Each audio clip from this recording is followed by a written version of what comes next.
Olá, tudo bem com vocês? Se você por acaso é novo aqui, eu tenho que te dizer que esse é um quadro no Valer um Livro que sai todo domingo. É um vlog onde eu debato desse jeito assim, ó, vlog mesmo, celular, sem nenhuma edição.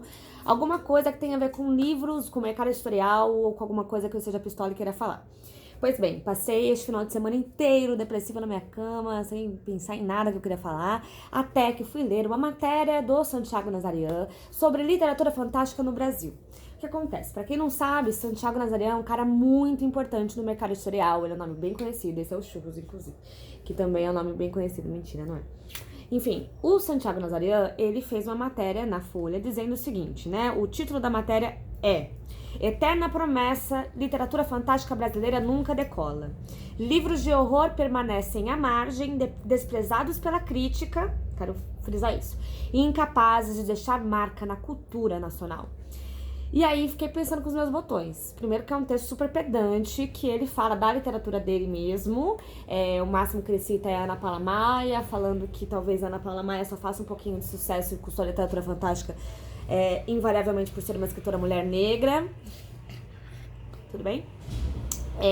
E aí eu fiquei primeiro pensando o seguinte, né? Que ele tá desprezando grandes nomes da literatura nacional. Não vou nem citar os novos, que eu já vou falar sobre eles, mas os antigos, né? O próprio Ariano Suassuna, que é um cara que a gente conhece bem, que tem uma literatura folclórica de terror muito conhecida. O próprio Machado de Assis, que tinha algumas coisas. O Murilo Rubião, gente, Murilo Rubião é o cara, né, da literatura fantástica. Braulio Tavares, enfim, a gente tem uma galera aí que faz isso muito bem. Que tem uma mistura ali, né, às vezes também em outras nomenclaturas que a gente fala.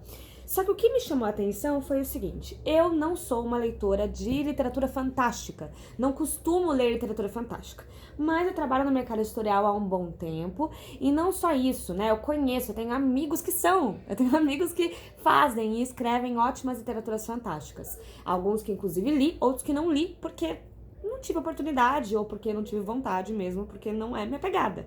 Eu tenho uma outra pegada na literatura, e quando eu leio literatura fantástica, normalmente é por causa de alguma coisa específica. Algum desafio que eu esteja fazendo, algum amigo que está lançando um livro, ou porque sem querer aquele livro ficou famoso e eu fiquei interessada, ou porque eu fiquei interessada porque não ficou famoso, sei lá, whatever. E aí, eu fui no meu Twitter e comecei a questionar a respeito disso.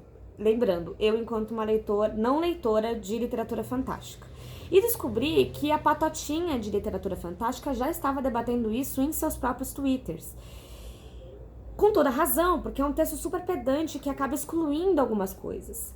Mas eu vou ter que bater na tecla algumas coisas aqui que são importantes e me colocando na roda, que é a seguinte: eu não sou uma leitora de literatura fantástica, mas eu sou uma leitora de jornal. Eu sou uma leitora assídua do jornal, eu leio jornal com muita frequência. E por ler jornal com muita frequência, se eu não tivesse amigos da literatura fantástica, talvez eu lesse essa matéria do Nazarian, do Santiago Nazarian, e acreditasse piamente nele. É claro que se eu fizesse isso, eu ia ser uma péssima leitora. Afinal de contas, a gente nunca acredita piamente numa coisa que a gente lê em primeira mão, né? Assim, só um texto a respeito. A gente vai pesquisar. Mas a gente sabe que isso costuma acontecer, né? A gente lê uma coisinha e fala, eu já ouvi falar sobre isso, e acaba pegando aquela verdade como uma verdade absoluta. Por que eu tô falando tudo isso? Porque não é só no campo de fantasia que isso se aplica. Quando a gente fala de young adult, por exemplo, que eu tampouco sou leitora, a gente vira e mexe, gente. Entra alguém nessa discussão de que literatura para adolescentes, né, ou para jovens adultos, ela não é boa o suficiente, ou não faz sucesso, ou que jovem não lê, aqueles questionamentos que sempre acontecem. Aí o que acontece? A galera de young adult fica dentro do próprio grupinho, debatendo entre si, questionando, botando fogo no parquinho, mas no parquinho que existe ali, né? E a mesma coisa acontece quando debatem sobre alta e baixa literatura, que eu particularmente fico puta, né? Eu fico pistola, eu fico pé da vida com essa discussão. E aí, quando eu também vou debater, quando chega alguém, por exemplo, que já aconteceu aqui, que eu tenho um vídeo muito interessante sobre isso, falando se existe alta ou baixa literatura, quando vem uma colega booktube falando que existe alta e baixa literatura, eu só debato com o Guto, que é meu melhor amigo e sócio no canal, sabe? Ou debato com as minhas amigas que já são no mercado editorial. E não levo isso pra fora. E tá aí o nosso erro, né? Eu tenho a sensação que a gente tá voltando à regra antiga de considerar a velha mídia como a única coisa obrigatória e universal de crítica. quando Santiago Nazarian diz pra gente, livros de horror permanecem à margem, desprezados pela crítica, que crítica que ele tá falando, né? Ele tá falando dos clássicos, ele tá falando da Folha, ele tá falando do Globo, né, no Rio de Janeiro, ele tá falando dos jornais de Belém do Pará, ele tá falando do Jornal de Brasília do Distrito Federal, ele tá falando da TV Globo, ele tá falando desses clássicos, né? E aí a gente volta àquela coisa de saiu na TV é verdade, saiu no jornal é verdade, só que aí na hora que a gente vai debater sobre isso, a gente só debate entre si. E aí, é isso que eu fiquei pensando, e aí por isso que eu fiz essa thread no meu Twitter, porque quem me segue no Twitter possivelmente não seja fã de literatura fantástica, que nem, né, ou não seja um leitor assíduo de literatura fantástica, como eu não sou. E a questão também não deu muita reviravolta, porque já estava sendo debatida desde manhã pela galera de ficção, de fantasia. E eu fiquei, gente, não, vamos botar fogo no parquinho, vamos levar isso para outros leitores. Então é isso que eu quero propor para você, para vocês todos que estão me vendo. Esse manifesto de vamos sair das nossas bolhas e vamos parar de debater só com a gente, entendeu? Eu debater com quem pensa do mesmo jeito que eu, não adianta. Eu preciso debater com gente que não pensa do mesmo jeito que eu. Eu preciso chegar... E aí eu vou usar o meu próprio exemplo, porque aí sim eu vou ter lugar de fala, sabe?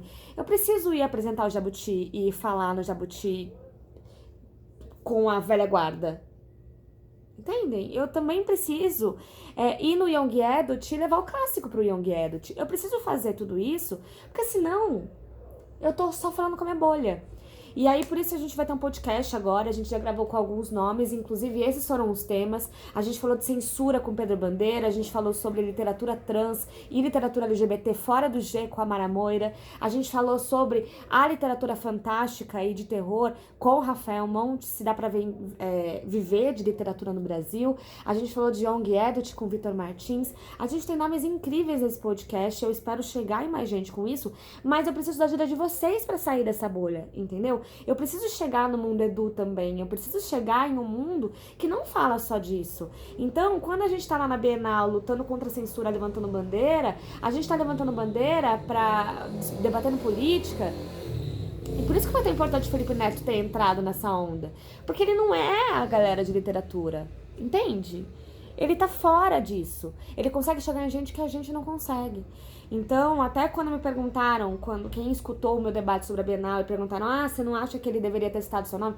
Não, ninguém deveria ter citado meu nome, gente, porque o Felipe, falar Felipe Castilho, o Felipe, ele chega num patamar que eu não vou conseguir chegar. E que eu não chego agora, sabe? Então a minha proposta é que a gente saia, a gente fura essa bolha e comece a debater sobre isso, né? O que é a literatura fantástica? Vamos abrir esse debate, né? Eu fiz umas perguntas aqui, especificamente sobre literatura fantástica, que eu gostaria que vocês me respondessem e gostaria que vocês me ajudassem.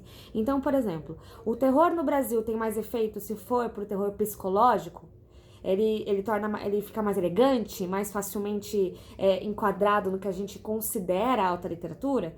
Cadê o nosso folclore? A gente tá bem com isso? Porque eu não tenho visto muita coisa do folclore brasileiro. A fantasia tem decolado fora da alta classe elitista dos jornais, né? Eu sei que sim, porque eu tenho amigos que estão vendendo, mas e aí, né? Algum escritor de fantasia tem medo de ser taxado como young adult ou como adolescente? Existe um tom brasileiro na fantasia ou tudo entra no exótico, né?